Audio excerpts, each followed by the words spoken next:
Good morning class.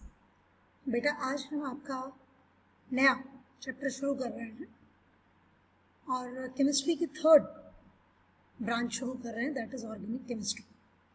अभी हमने अपनी बुक 1 पार्ट 1 कंप्लीट किया है केमिस्ट्री का, जिसमें हमने physical chemistry and organic chemistry के बारे में पढ़ा, इनऑर्गेनिक केमिस्ट्री के बारे में पढ़ा। उसमें हमारे शुरू के कुछ चैप्टर्स जो थे वो फिजिकल केमिस्ट्री के थे और बाद के चैप्टर्स जो थे वो इनऑर्गेनिक केमिस्ट्री के थे। अब हम अपना पार्ट 2 शुरू कर रहे हैं केमिस्ट्री का, क्लास 12th का, जिसमें आपकी शुरू के जो 4 चैप्टर्स हैं that belongs to organic chemistry. तो उसमें जो सबसे पहला चैप्टर है that is your halo alkane and halo Areen.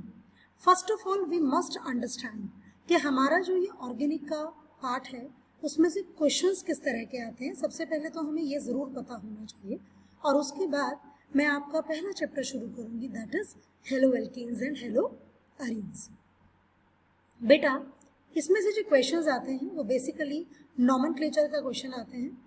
पहला क्वेश्चन है नॉमेनक्लेचर का, 2 मार्क्स की भी आती है, कई बार 1 मार्क की भी आती है।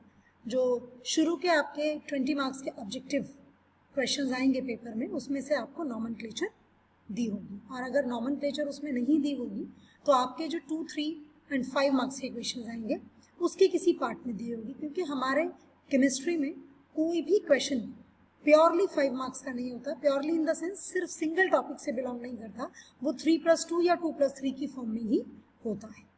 सो नॉमेनक्लेचर हो गई। उसके बाद रीजनिंग। रीजनिंग का मतलब है कि why the boiling point of water is high, why water exist as liquid at room temperature, हम ये भी कह सकते हैं। इसके अलावा कि हमारी जो ऑर्गेनिक रिएक्शंस में इन्वॉल्व होने वाली स्पीशीज़ हैं, वो चाहे कैटायनिक फॉर्म के हों या एनायनिक फॉर्म के हों या मॉलिक्यूल हों, न्यूट्रल मॉलिक्यूल, उनका ऑर्डर आ सकता है। इस तरह के जो रीजनिंग बेस्ड क्वेश्चंस हैं बेसिकली, कि हमारा जो ऑर्थोनाइट्रोफिनॉल है और हमारा जो पैरानाइट्रोफिनॉल है, इन दोनों में से जो आपका बॉइलिंग पॉइंट है वो किसका ज़्यादा है, इस तरह के क्वेश्चंस बेसिकली, तो वो आपके 6 नंबर के आते हैं। मतलब 2 मार्क्स के क्वेश्चंस होंगे या जो 3 मार्क का क्वेश्चन होगा उसमें पार्ट्स के फॉर्म में आएंगे। डिस्टिंग्विश बिटवीन बिल्कुल आता है, जैसे इथेनॉल एंड इथेनल, बेंजीन या फिनॉल, इनमें डिस्टिंग्विश कैसे करेंगे, how you will distinguish these 2 organic compounds, वो क्वेश्चन डिस्टिंग्विश टेस्ट जिसको हम कहते हैं। नेम रिएक्शंस आती हैं 2 मार्क्स की। आपकी एनसीईआरटी बुक में जितनी भी नेमिंग रिएक्शंस दी हैं वो डायरेक्ट 2 नंबर की पूछी जाती हैं। रिएक्शन मैकेनिज्म, आपके सिलेबस में 4-5 मैकेनिज्म है, वो आपसे पूछे जाते हैं। नॉर्मली ये क्वेश्चन 3 मार्क्स का आता है, कई बार 2 नंबर का भी आ जाता है। वर्ड प्रॉब्लम्स बेसिकली कन्वर्जन पर बेस्ड होती हैं या डायरेक्टली आपसे 5 रिएक्शंस पूछ ली जाती हैं। इट डिपेंड्स कि जो पेपर सेट हो रहा है वो किस तरीके से किया जा रहा है। सो इस तरह के क्वेश्चंस हमारे ऑर्गेनिक केमिस्ट्री से आते हैं। ऑर्गेनिक केमिस्ट्री के जो हमारे 4 चैप्टर्स हैं उनमें से हम इस पार्ट को कंसिडर करते हुए हम उसकी स्टडी को करेंगे। अब मैं चैप्टर आपका शुरू कर रही हूँ, that is your halo alkanes and halo arenes. First of all we must understand the meaning of this word halo alkane. Halo word means halogen. Halo word जो है आपका वो हेलोजन के लिए यूज हुआ है। And you know what are alkanes, आप बहुत अच्छे से जानते हैं कि एल्केन्स किसे कहते हैं। The hydrocarbons having all single bonds या the saturated hydrocarbons are known as alkanes. Alkanes क्या होते हैं, जहाँ पर कार्बन और हाइड्रोजन एक दूसरे के साथ बॉन्ड फॉर्म करते हों और एक दूसरे के साथ बॉन्ड फॉर्म करते करते उनके सारे बॉन्ड्स जो हैं वो सिंगल भी हों, they are known as alkanes. And the general formula for alkanes is CnH2n+2। वहाँ से अगर हम एक हाइड्रोजन या 2 हाइड्रोजन को हटा दें या उससे ज़्यादा हाइड्रोजन्स को हटाकर उसकी जगह कोई भी हेलोजन सब्स्टिट्यूट कर दें हाइड्रोजन की जगह, तो वो जो कंपाउंड बनता है that is known as halo alkane. The mono halogen derivatives of alkane are called alkyl halides, उनको हम हेलो एल्केन्स भी कहते हैं।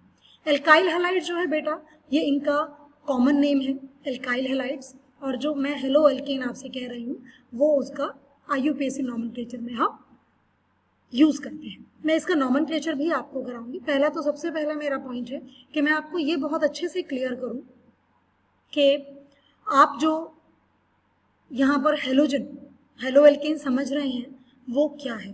मैंने आपसे कहा एल्केन ले लीजिए, और एल्केन लेने के बाद आप उसका एक या दो हाइड्रोजन रिमूव कर दीजिए और उसकी जगह चाहे सेम हेलोजन चाहे डिफरेंट हेलोजन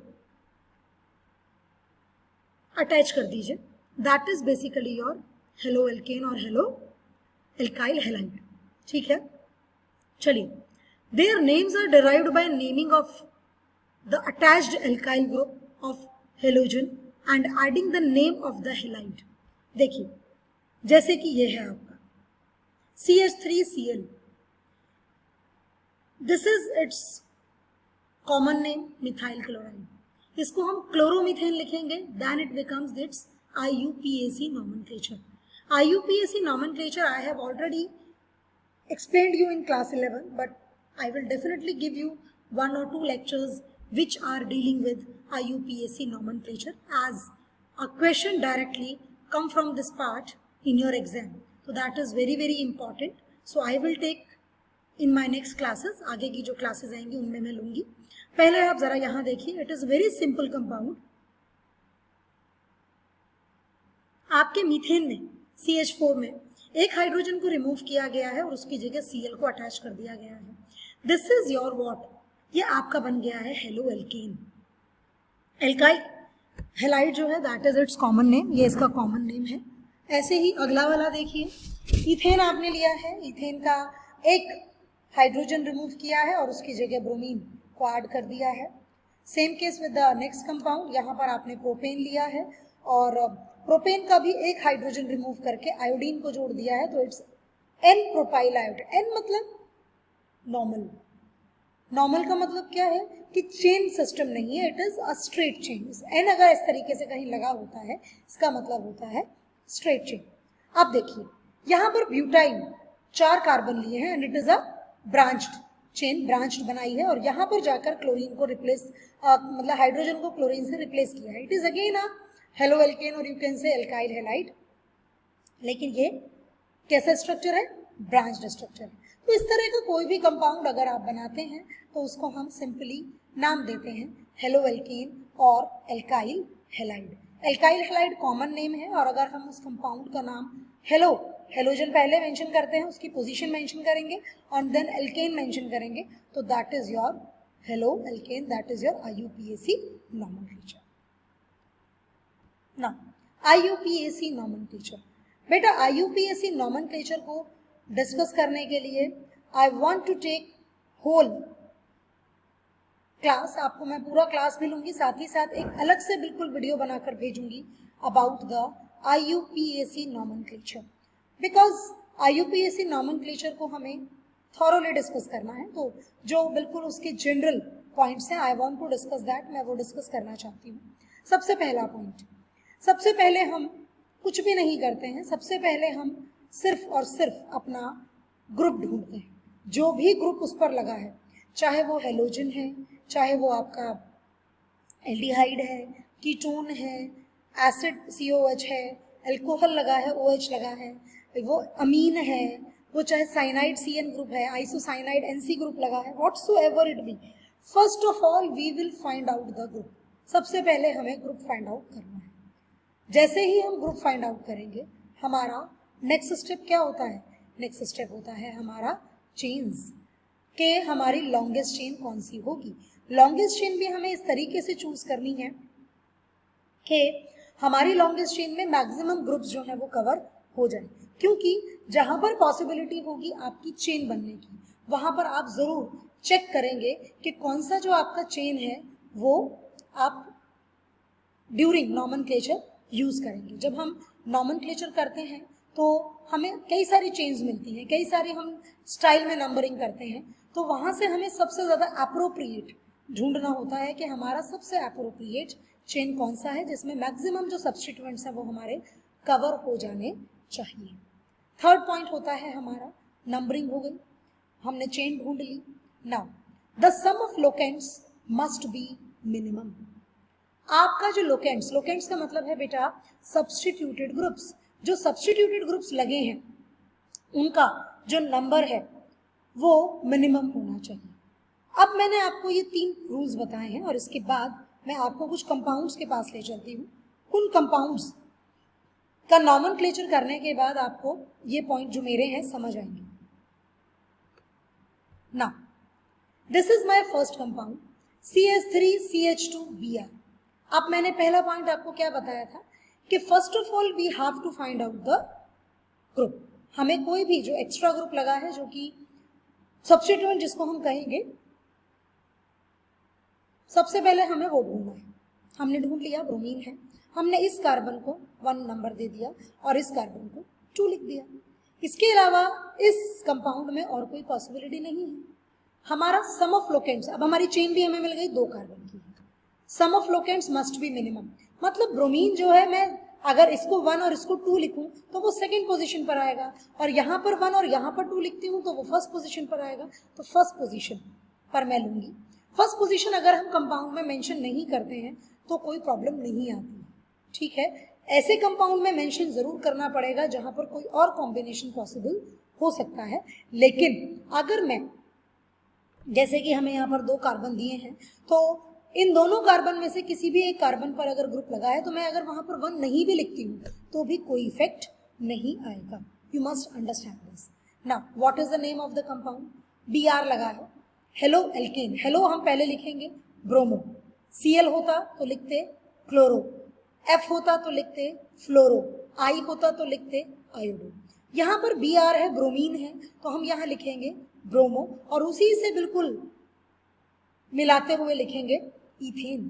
क्योंकि जब भी हम नॉमेनक्लेचर करते हैं हम पहली बात तो कोई गैप नहीं छोड़ते, दूसरी बात हमारे नॉमेनक्लेचर का जो पहला अल्फाबेट होता है that remains only in capital letters, वो सिर्फ कैपिटल लेटर्स में रहेगा, बाकी कैपिटल लेटर्स में जो आपके अल्फाबेट्स हैं बाकी के वो नहीं आएंगे। एक्सेप्ट हम किसी पर्टिकुलर अमीन की बात ना कर रहे हो तब हम उसमें पोजीशन बताते हैं, ओनली देन, अदरवाइज नॉट। या हम पर्टिकुलर किसी ग्रुप के बारे में बता रहे हो, जैसे साइनाइड है, हमने साइनाइड, उसमें तो प्रॉब्लम नहीं। जैसे हमारा आइसोसाइनाइड है NC से जुड़ा, तो जैसे जहां पर हमारे एम्बिडेंडेट लाइगेंड्स की हम बात करेंगे वहां पर मेंशन करना पड़ेगा। तो जब वो पॉइंट आएगा मैं उसको आपको तभी डिस्कस करूंगी। तो पहला कंपाउंड आपको बिल्कुल क्लियर हो गया होगा, bromoethane. Now we switch to second compound 1 2 3। अगर मैं इसकी नॉमेनक्लेचर इधर नंबरिंग इधर से ना कर इधर से कर दूं 1 2 3, तो भी मेरा जो ये ग्रुप है जिस पर क्लोरीन लगा है सेकेंड कार्बन पर, it again comes on second position, वो फिर से सेकेंड पोजीशन पर आया है। तो कोई फर्क नहीं पड़ता चाहे 1 इधर लिखूं या इधर लिखूं। तो ये कंपाउंड का नाम क्या होगा? 2, सेकेंड पोजीशन लिखेंगे, छोटा सा हाइफन लगाएंगे एंड लिखेंगे क्लोरो। क्लोरो का C आपका बड़ा होना चाहिए। एज इट कंटेन्स 3 कार्बन, तो 3 कार्बन के लिए हम वर्ड यूज करते हैं प्रोप, और यह हो जाएगा प्रोपेन, क्योंकि बाकी रेस्ट ऑफ द जो बॉन्ड्स है दैट इज सिंगल, वो सिंगल है, सैचुरेटेड बॉन्ड्स है सारे के सारे। Now we come to this compound 1 2 3 1 2 3 1 2 3 1 2 3, अलग अलग तरह के कॉम्बिनेशंस पॉसिबल है। अब मैंने जैसे आपको 3 रूल्स बताए। पहला रूल, हम सबसे पहले ग्रुप को ढूंढेंगे, जो भी सब्स्टिट्यूएंट लगा होगा सब्स्टिट्यूएंट को ढूंढेंगे। दूसरा, कार्बन चेन को ढूंढेंगे कि कौन सी कार्बन चेन लॉन्गेस्ट है और कौन सी चेन में मैक्सिमम जो सब्स्टिट्यूएंट्स हैं वो कवर हो रहे हैं।